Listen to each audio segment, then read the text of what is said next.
Hola, muy buenas noches, ¿cómo estás? Buen domingo. Bueno, iniciamos una semana que en el medio de las complicaciones, de las infecciones, de los virus, uno puede mirar por ahí con otros ojos, no tanta depresión como en los días anteriores, como en los meses anteriores. ¿Por qué digo esto? Porque si bien no va a haber un beneficio, nadie te va a venir a pagar un aguinaldo extra, ni vas a tener más disponibilidad de plata, en el mediano plazo y en el largo plazo alguna cosa puede cambiar. Antes íbamos por el desfiladero. Hoy da la impresión que se abre otro horizonte. Luego del acuerdo con los fondos, y esto no es aplaudir a nadie, es decir, estamos en la posibilidad, tras el acuerdo con los fondos, ahora resta el acuerdo con el FMI, es una cosa árida, complicada, pero tras ese acuerdo, el gobierno tiene un camino, o ve una luz en el camino, está bien, Fernández, el presidente, dicen que a él no le gusta hablar de planes, sino de medidas, de enfoques, de lo que vos quieras.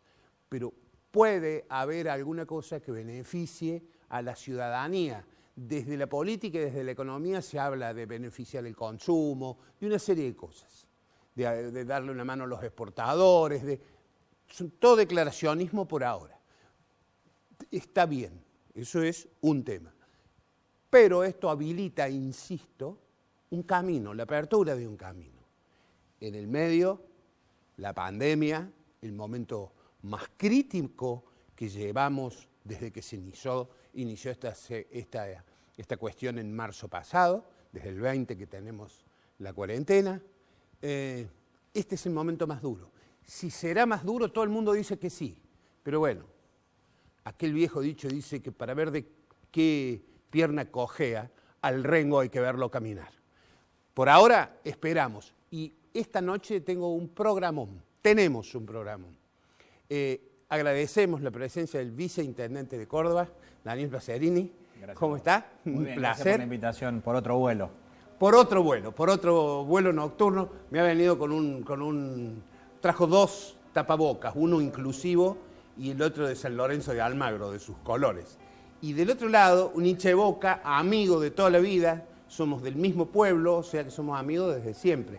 Julio Perotti, ¿cómo va, Julio? Muchas gracias, Eduardo, por estar. No, muchas gracias por otro vuelo más, como dice Daniel. Por otro vuelo más. Y ahora que no hay vuelos posibles, esta es una alternativa esta es una alternativa de vuelo.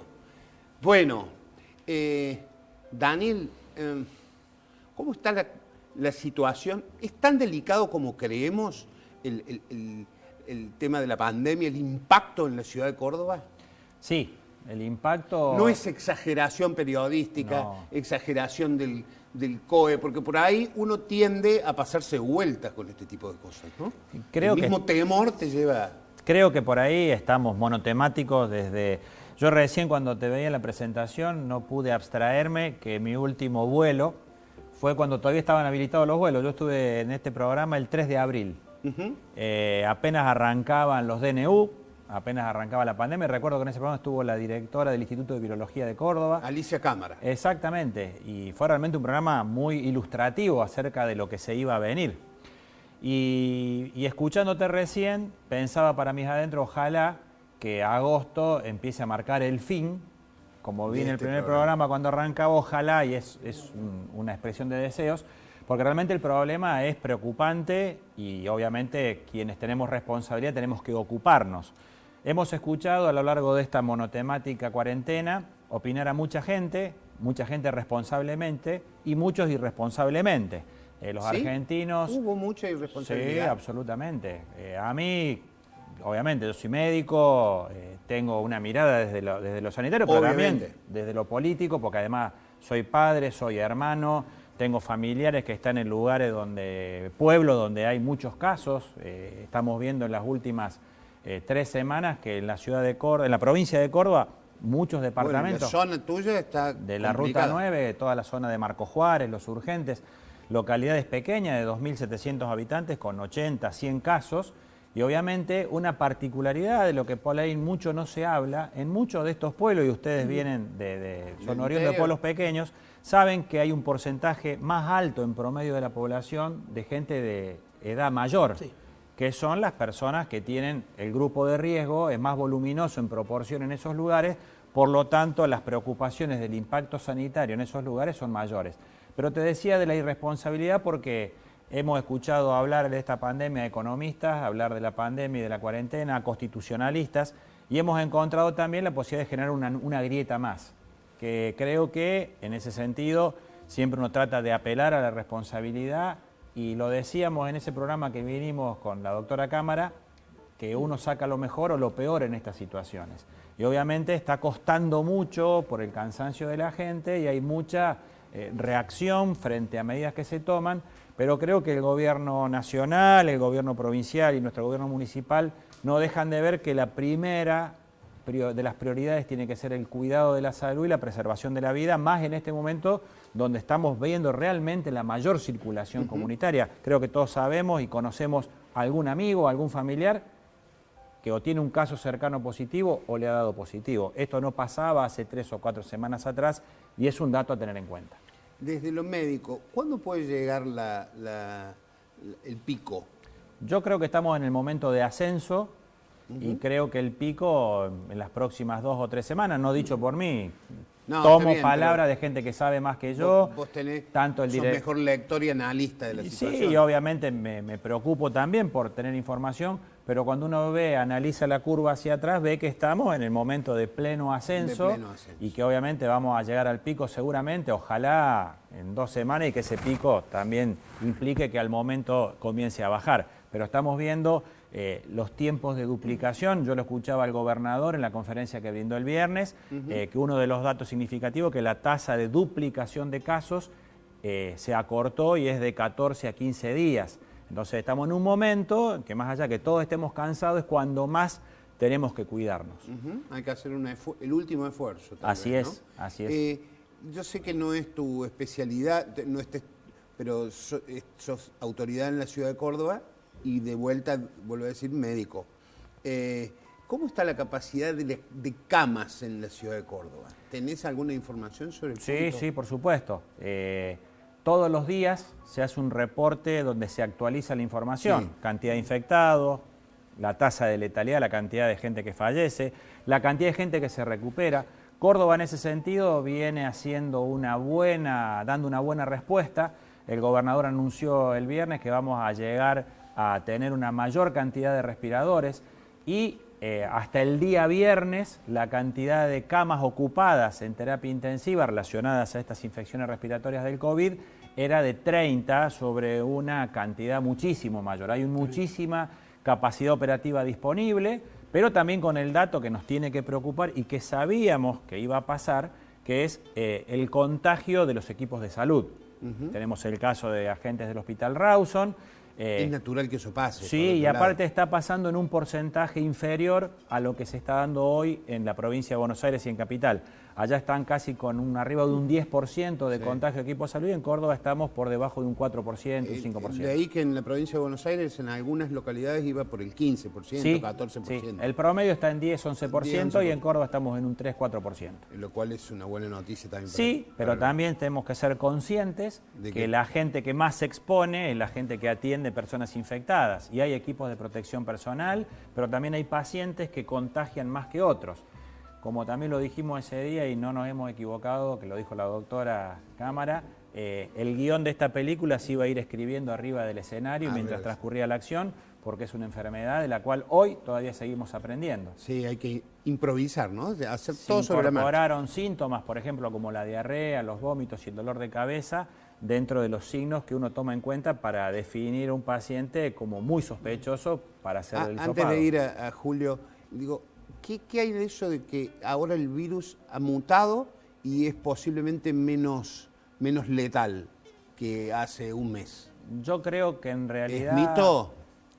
A ver, sería irresponsable de cualquiera que hoy hable dando como cosa juzgada la evolución de esta pandemia. Cambió mucho la interpretación de lo que empezó en China con lo que está pasando ahora. No es ni una gripecita, pero tampoco es una enfermedad que tiene una letalidad excesiva. Los porcentajes y las tasas se van a poder definir cuando tengamos un balance. Se infectó a tanta gente, falleció tanta gente. Hoy en Argentina la foto está dando que la letalidad, el grupo de mayor riesgo, el promedio es arriba de los 70 años, las personas que más riesgo tienen de fallecer, y que la tasa de letalidad difiere en algunos lugares de otros, y que se está viendo esto. En algunos pueblos la tasa es mayor porque hay mayor porcentaje de adultos mayores o de personas mayores, y lo que se ve en el AMBA, que es el lugar de mayor, y la provincia de Buenos Aires, que son los lugares donde diariamente vemos mayor cantidad, hay mucha gente que se está contagiando que estaría en edades de menor riesgo. Pero estos son datos parciales. Esto es como un boca de urna, digamos, Está cuando bien. uno habla en términos electorales. Julio, ¿cómo ves a nosotros los periodistas con esto?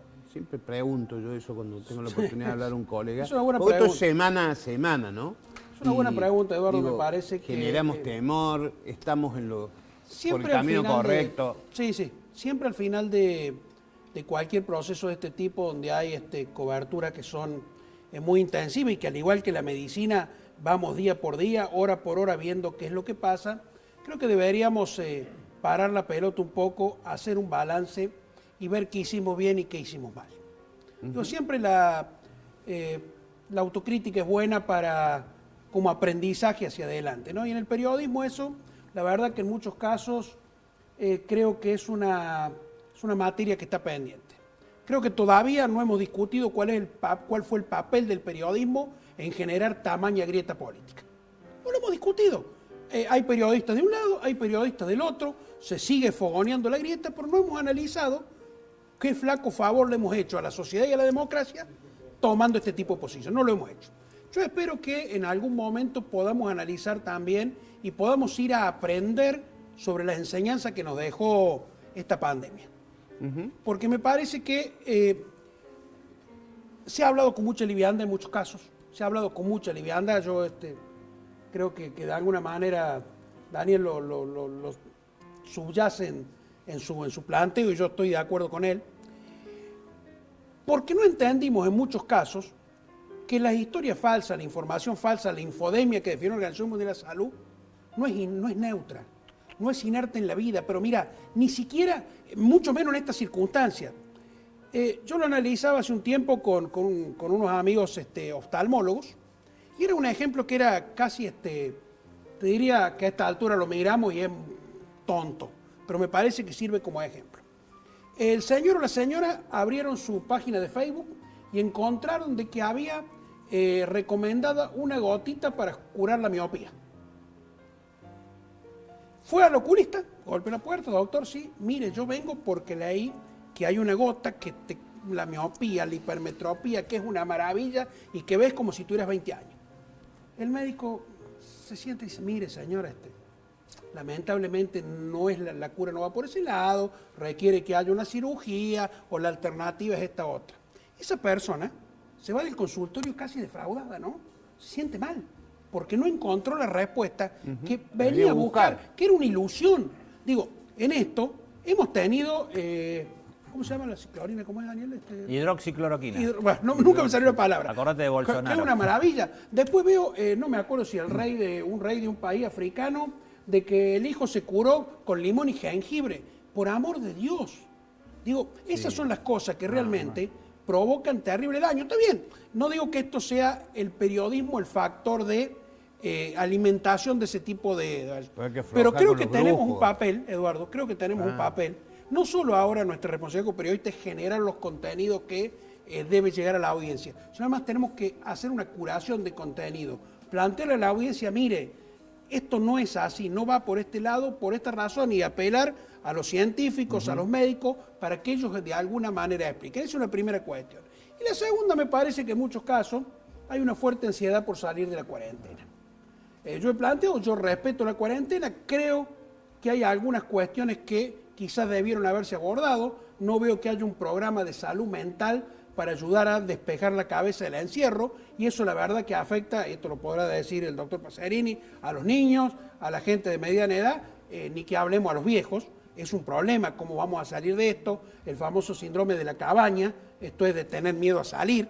Me parece que por ese lado hay una falencia de parte del gobierno. Y la segunda, Eduardo, falencia que puedo apuntar en ánimo de tratar de buscar una explicación, es que ha sido tan dramática la situación en el AMBA, en la provincia de Buenos Aires, que nosotros nos hemos pasado viendo conferencias de prensa del presidente rodeado del jefe de gobierno porteño, del gobernador de Buenos Aires. Y apenas si lo hemos visto al gobernador Schiaretti, al gobernador Perotti o a otros gobernadores en ese contexto nacional. Entonces, por allí, esa falta de mensajes más abarcativos, por ahí medio como que nos hizo sentir desprotegidos. Entonces, el único nivel de protección lo teníamos en las autoridades provinciales, pero de la nación aparecían medidas y decisiones que por ahí uno las notaba inconsistentes respecto de la realidad provincial. Pero bueno, está bien, son aprendizajes. Me parece que la política comunicacional del Estado en muchos casos ha tenido serias falencias, pero creo que los periodistas somos responsables de que eso no llegue a mayores y no complique a la gente. Muy bien. Bueno, se nos voló el primer bloque, realmente. Seguimos en los próximos minutos conversando con el viceintendente Pacerini y con Julio Perotti. Ya venimos.